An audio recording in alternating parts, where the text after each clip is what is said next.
Welcome to the Here's My Story channel. I'm Dustin. One morning, I woke up to my mom crying. I forced myself to open my eyes.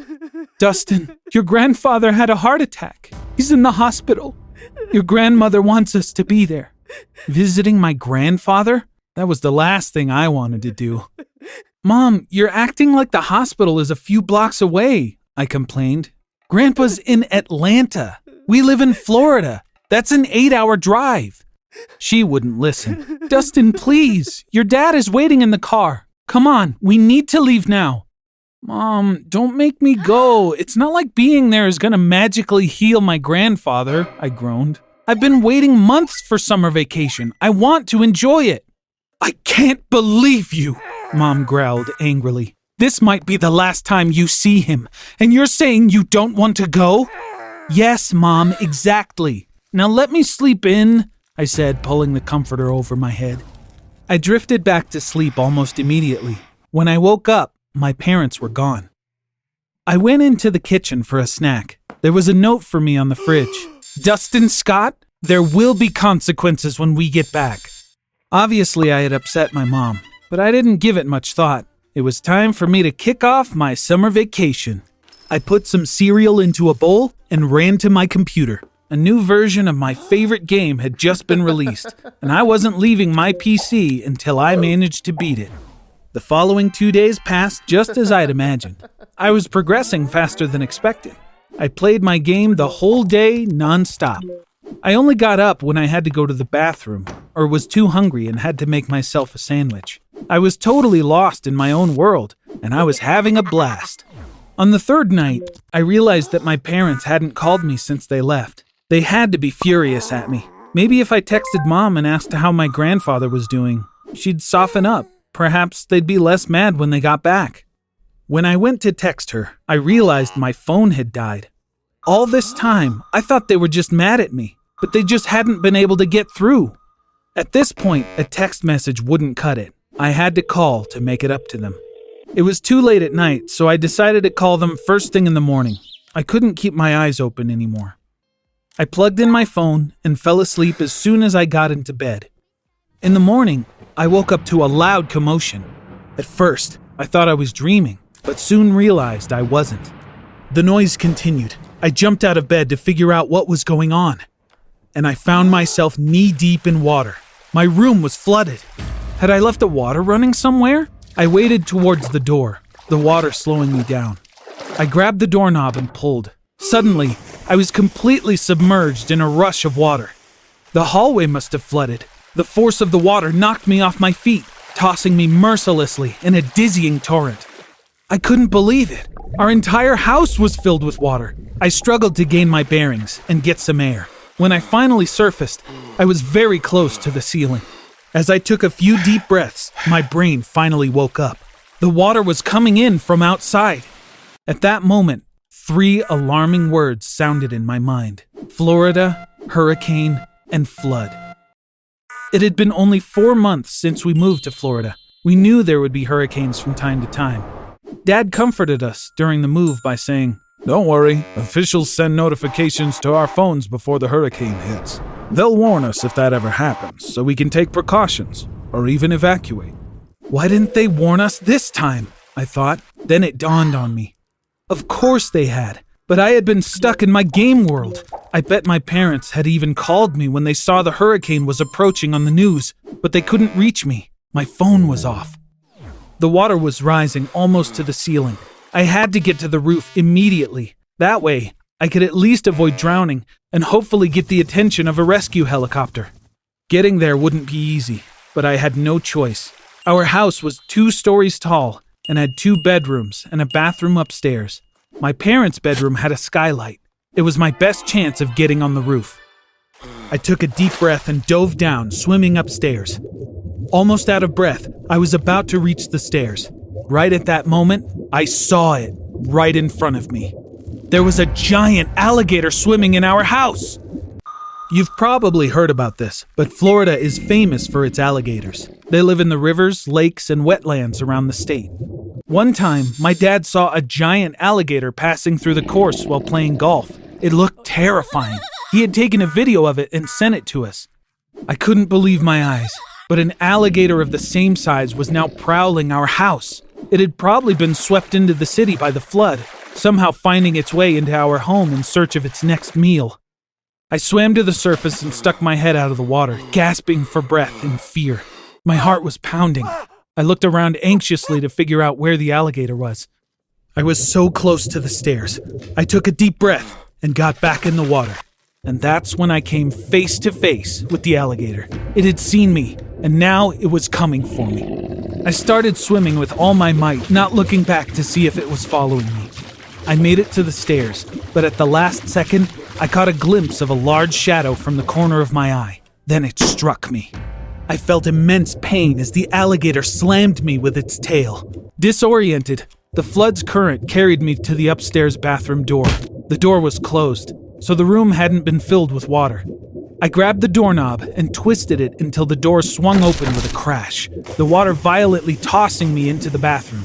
Somehow, I ended up in the shower stall, and I managed to shut the door before it was filled with water by some feat of adrenaline-fueled strength. My dad paid extra to install this state-of-the-art shower when we moved in. I remember my mom being pretty upset with him at the time because of the added cost. But even she had to admit it was worth it.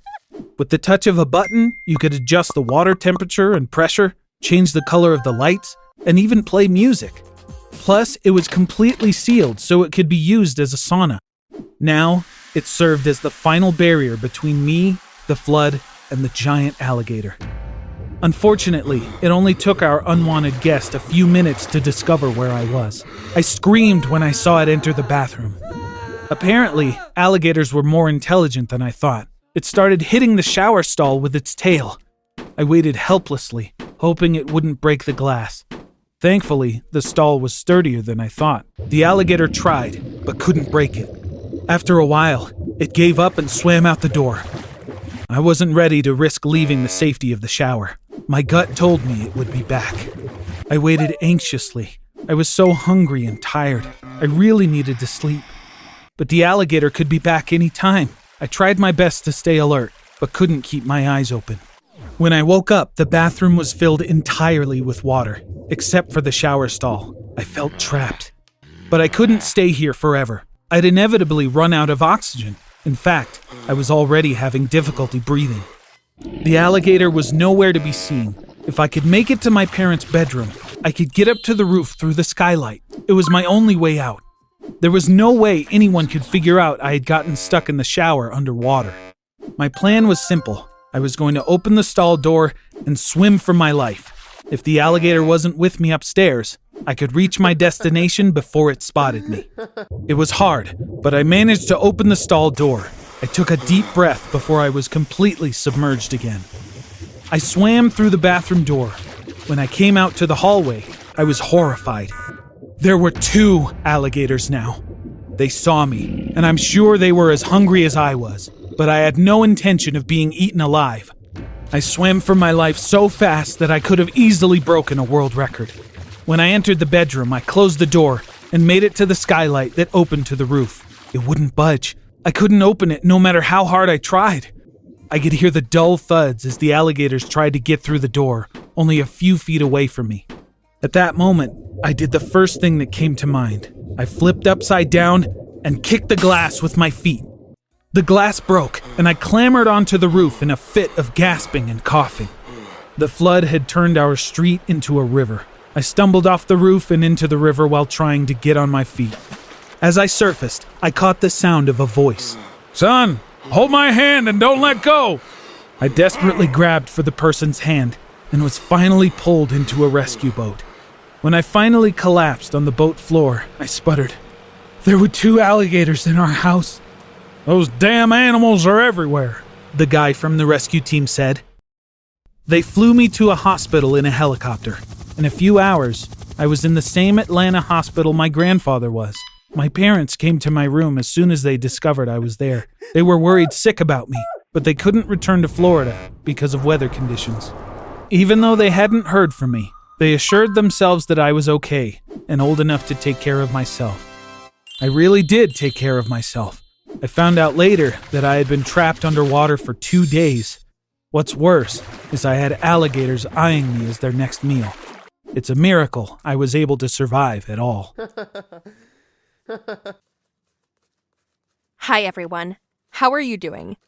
My name is Amber, and today I'm going to tell you about my office romance, if you can call it that. My story is about two different worlds and they're merging. If my story sounds familiar to you, give me a plus sign or any smiley faces. My mom and dad and I are from a poor family and lived almost always as poor. My dad was the only one who worked in our family. He had to get money for all of us, and we could barely pay our creditors. And one day, in order to pay off one debt, he got into another and got involved with some very bad people. Not being able to pay back the debt on time, they took my father right out of our house. The man said Dad would work off the debt. He promised to get him back to us safely, but now he would be working for him for the next few months. This finally knocked my mother out of her mind. During the stress, she got even worse. She had terrible migraines, which had kept my mother from working for the past few years. This was still while I was in my last year of high school. From the moment my father was taken away from us, life turned upside down, and I decided to take care of my mother since I didn't know how long my father would be away. And also, I needed to get him out. The first thing I did was to get my papers from school and go look for a job. An old acquaintance helped us by informing us about a vacancy in another city, in a very, very rich area. I went to the interview and was told that they would still take me on despite my lack of skills only because of my pretty face. No, it wasn't a compliment, it was just an assessment. A strict-looking woman came out to me with her hair perfectly pulled back in a bun, where not a single hair dared to stick out. She told me that I would be servicing the second floor, cleaning the bedding, regular airing, and also cleaning Mr. Tom's private room. So young, already the master. Don't you dare. Keep in line and don't cross the line. Do you understand? Know your place. We're from another world. They're from another. All we can do for them is our work. If you don't want to lose your place in the sun and a good living, do your job well. You're a maid, Amber. Yes, ma'am. She startled me with her loud voice, but I only realized later that she did it purely professionally. After all, she supervised the work of about 50 servants throughout the house, including garden and yard workers. We called her Auntie. As soon as I was assigned a room, I changed and got to work. I was told to bring Mrs. Storm's hostess coffee. I went into her room and set the tray on the table. She was sitting in front of her mirror in her robe at the time and looked very obliquely in my direction. Didn't they teach you to knock? I was confused. Excuse me, ma'am, but you said yourself you wanted coffee. And you're still going to snap at me? Auntie, teach us some manners. She yelled at the whole house, and I got it from Auntie. After a couple of minutes, I went to clean the second floor corridors, and then Auntie told me to take Mr. Tom his lunch. I brought the food in on a tray and knocked on the door, but he didn't open it. Leave it, he said without leaving the room, and I put the tray down on the floor. When I returned an hour later, the food was untouched. I ran around and carried the food just so, and then I asked my aunt why he wasn't eating. She said it was none of my business. It was my business to carry the food, even if it wasn't being eaten.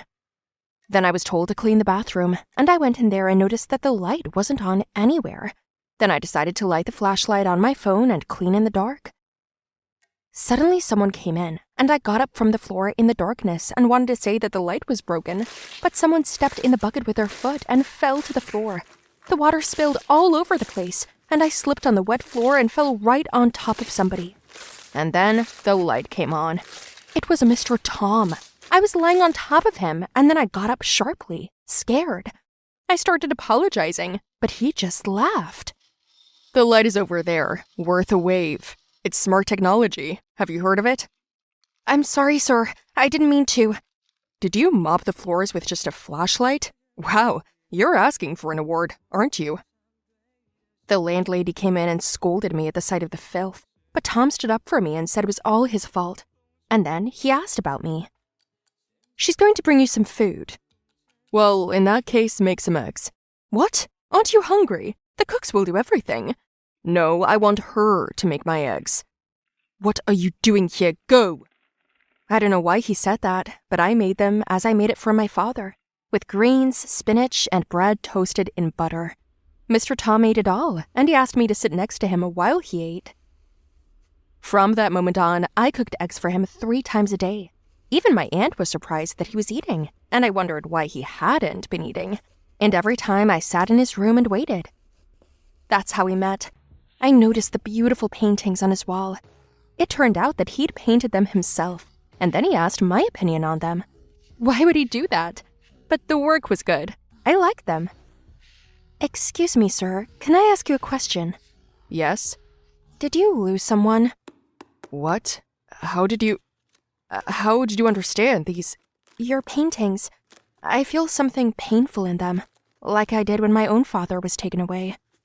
Yeah, my dad died 2 years ago, but I'm still not over it. What about your dad? Is that why you didn't eat?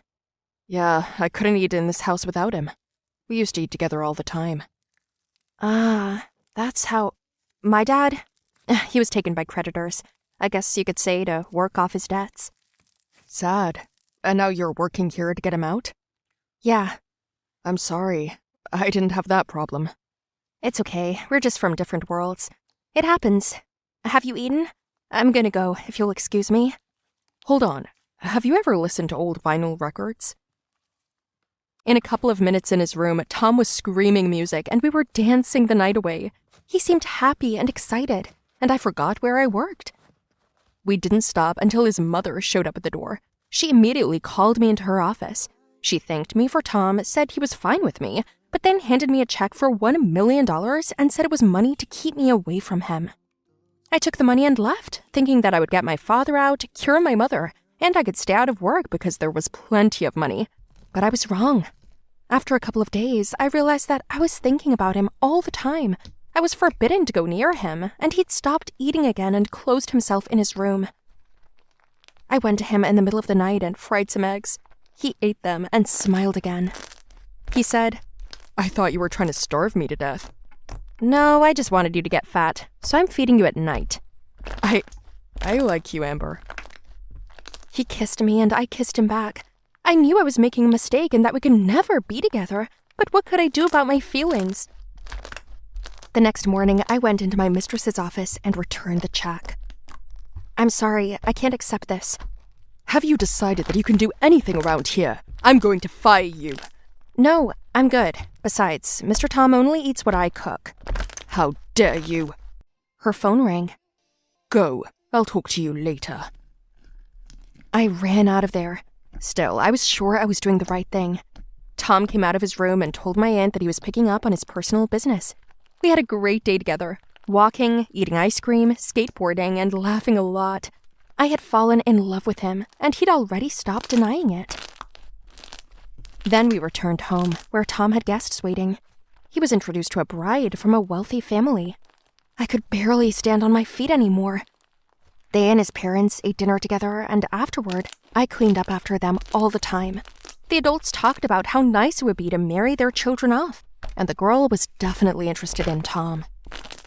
After he went off to his place and Mrs. Storm came up to me and told me that I would never be together with her son, it hurt. I cried and washed the dishes. I couldn't stand the pain. Then someone came up from behind me and hugged me. It was Tom. They might see us. I don't care. I missed you. You have a fiancé. I don't need her. I have you. I like you and I'm not backing down. I kissed him and his mother saw it. Through the scandals and yelling, 4 hours later, I was home. I was fired. In the end, I realized we couldn't be together. My poor mother missed me, but I managed to earn some money and close the debt. Daddy came back, and all that was left was to raise money for my mother's treatment. My parents were choking on regret that I hadn't finished school, but I had other things on my mind. In the evening, I went out into the yard to clean up some old stuff, and there was Tom, on the doorstep. What are you doing here? Aren't you glad? I missed you. Go home. I'm busy. You mean you didn't miss me? Tom, come on. It was about the money. Your mother paid me to eat, and then she paid me to go out with you. Yeah, except you didn't take the money not to go out with me. You also told her that your feelings wouldn't change, and you gave her the check back. Were you eavesdropping? It just came out. He hugged me and then said he was hungry. I introduced him to my parents, and they welcomed him warmly and fed him. A couple of hours later, his mother arrived and made a scandal, but Tom said that if she didn't give us her blessing, he would come to live with me. At my place? Are you against it? Me? My mother smiled and said they'd find another meal and bedding if they had to, and then my parents invited Mrs. Storm to eat dinner with us and chat. She hesitated at first, but then she agreed. I think that's a good sign. Good sign.